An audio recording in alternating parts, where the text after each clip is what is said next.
Ngayon mga kaibigan, paano kung sabihin ko sa inyong may malagim palang kwento ang larong nanay, tatay? Ihanda niyo ang inyong mga sarili dahil maaari nitong masira ang inyong childhood. Pero bago tayo magsimula ay huwag kalimutang pindutin yung like kung gusto niyo ng ganitong klaseng mga video. Ang madilim na kwento sa likod ng larong nanay, tatay.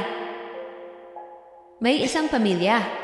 May nanay, may tatay, isang ate, isang kuya, at bunsong babae.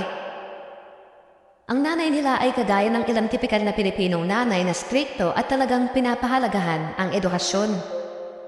Gusto niyang laging mataas ang grades ng kanyang mga anak at gusto niya na laging malinis at nasa ayos ang bahay nila. Yung tatay naman ay palainom ng alak, mabarakada, mahilig sa sugal, gumagamit ng ipinagbabawal na gamot, gabi na kung umuwi at kapag naabutan ka niyang gising, ay papaluin ka nito. Yung ate naman, lagi siyang nasa galaan kasama ng kanyang mga kaibigan, paiba-iba ng boyfriend, halos madaling araw na kung umuwi at laging inaasa sa bunsong kapatid yung mga gawain na nakatakda para sa kanya.